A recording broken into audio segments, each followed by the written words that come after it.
E agora começa mais um A Bíblia e a Ciência, com o Dr. Marcos Eberlin. Um podcast onde um cientista usa a Bíblia para interpretar a ciência e a ciência para referendar grandes verdades bíblicas. Olá, pessoal, bem-vindos a mais um podcast A Bíblia e a Ciência. Esse podcast em que um cientista ousa anunciar que é a Bíblia que tem autoridade sobre a ciência, e não a ciência sobre a Bíblia. Maldito o homem que confia no homem e usa a ciência de homens para interpretar a palavra de Deus como autoridade sobre a palavra de Deus.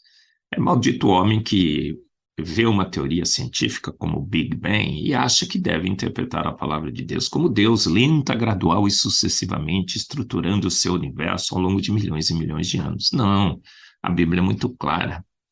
Porque ele falou e tudo se fez, ele ordenou e tudo se fez, ele ordenou que o universo se fizesse e de pronto o universo se fez.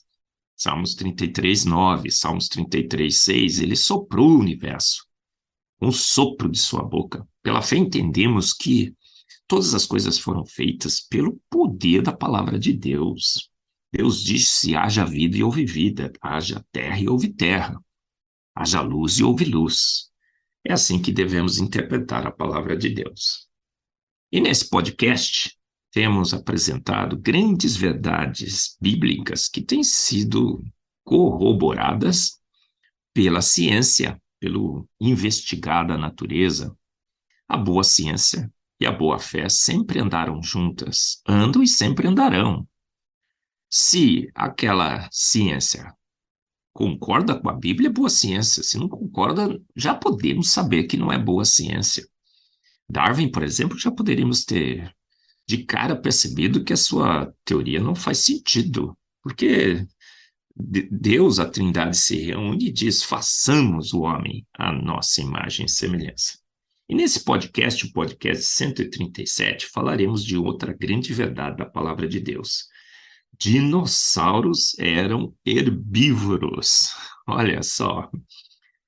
Ah, mas professor, dinossauro herbívoro assistiu Jurassic Park. Eles eram carnívoros. O T-Rex era um hipercarnívoro.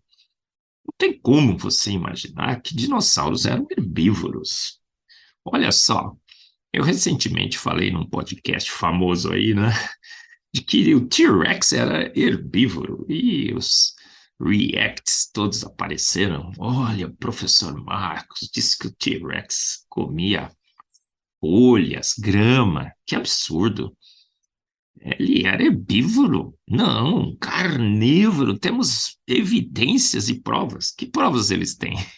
O filme do Jurassic Park. Provas hollywoodianas de que dinossauros eram carnívoros. Muito pelo contrário. Olha só, em Jó 40:15, pela palavra de Deus, podemos já perceber que, de fato, os dinossauros eram herbívoros. Em Jó 40:15, Deus diz para Jó: contempla agora o bimote que eu fiz contigo, que come erva como boi. Que come erva como boi. Olha, esse bimote, pelas descrições de Jó, era um braquiossauro. Ai, mas você vai falar assim: mas professor, o T-Rex. Não, não é?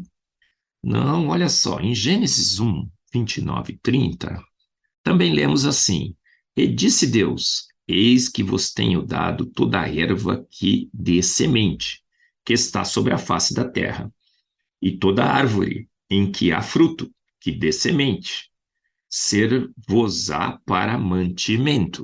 Para o homem, ele está falando aqui. Mas será que os T-Rex entram também nessa jogada de herbívoros vegetarianos? Comiam frutas? E todo animal da terra, e a toda ave dos céus, e a todo réptil da terra, em que há alma vivente, toda a erva verde será para mantimento. E assim foi. Olha, pela Bíblia nós sabemos o quê? Então, que réptil da terra. Dinossauros eram répteis. Então estão aqui no decreto da Bíblia. A Bíblia está dizendo: dinossauros comiam ervas verdes.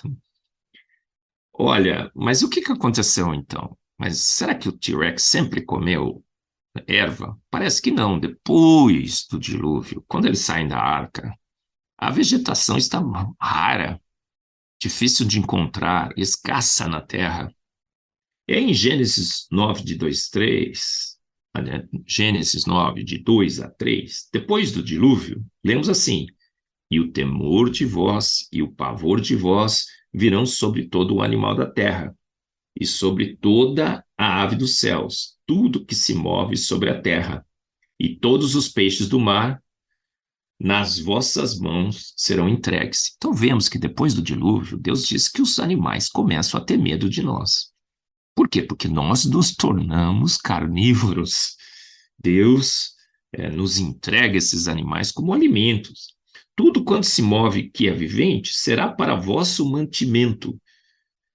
Tudo vos tenho dado, como a erva verde. Outra tradução de Gênesis 9, de 2 a 3, diz assim: Assim como dei a vocês os vegetais, agora dou todas as coisas. Então, o que nós percebemos? O carnivorismo entra na terra pós-dilúvio, para os animais e para os homens. Deus permite que possamos agora nos alimentar dos animais, e os animais fogem de nós. Então, a gente entende pela Bíblia que também os dinossauros, depois do dilúvio, se tornam carnívoros. Por quê? Principalmente para os dinossauros que comiam toneladas de grama, de folhas, de vegetais, frutas. Agora, como a alimentação herbívora, vegetariana, vegana, se você preferir, está bastante escassa, Deus expande a alimentação. E os animais agora, inclusive, fogem de nós e começam, muitos deles, a desenvolver hábitos carnívoros. Mas aí você vai poder dizer assim, mas professor, olha os dentes dos T-Rex. Tinham dentes pontiagudos, serrilhados, afiados. Ah, só podem comer carne. Muito pelo contrário. Você sabia que estrume de dinossauros tem sido encontrados?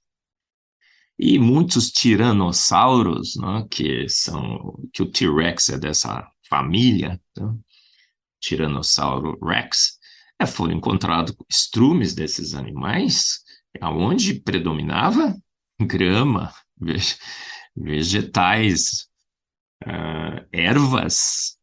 Então, o dente é uma boa indicação? Parece que não. Olha, veja só, os dentes dos T-Rex pontiagudos, muito bom. Para rasgar carne, quem disse? Pode ser também para rasgar frutas que têm cascas duras, como melancias, outras frutas que têm.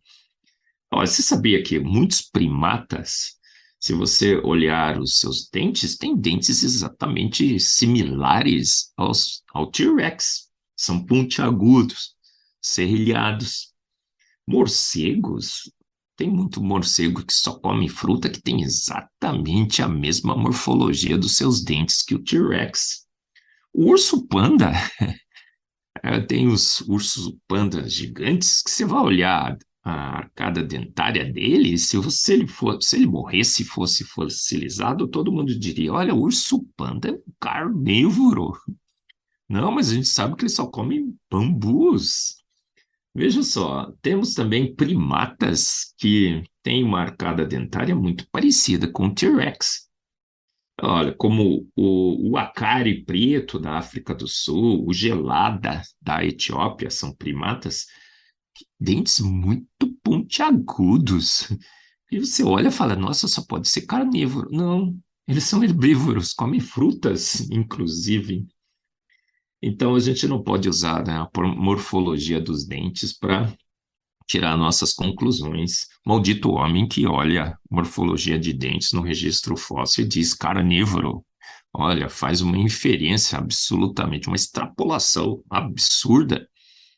Por quê? Porque a gente sabe hoje que não é a morfologia dos dentes que nos dá a dieta do animal. pelos exemplos que eu citei aqui, dos primatas, dos morcegos, do urso panda. Leão, você sabia que muito leão, tem casos já reportado sobre isso, muitos leões foram alimentados desde jovem só com vegetais, frutas, vegetais. E tem exemplos clássicos na literatura que a gente pode encontrar, em que depois, na fase adulta, se oferecia carne para o leão, ele não queria comer. Gatos, cães podem ser treinados também em dietas vegetarianas e parece que eles preferem. Por quê? Porque fomos feitos vegetarianos. Fomos feitos vegetarianos. Mais uma grande verdade da palavra de Deus que choca os que têm essa cultura hollywoodiana de que dinossauros eram e sempre foram carnívoros. Não, a Bíblia diz que eles eram herbívoros. E se tornaram carnívoros, alguns, sua maioria talvez, pós-dilúvio. Veja como a Bíblia é um grande guia de ciências. Siga a Bíblia e não a cultura hollywoodiana desse mundo. Você ouviu mais um A Bíblia e a Ciência, com o Dr. Marcos Eberlin, um podcast onde a Bíblia e a ciência bem interpretados concordam plenamente. Conheça mais acessando agora o Instagram do Dr. Marcos Eberlin, instagram.com/Marcos Eberlin, e a Coval Press, www.covalpress.com. Se você deseja ouvir os demais episódios, acesse agora a nossa plataforma www.rede316.com.br e conheça mais.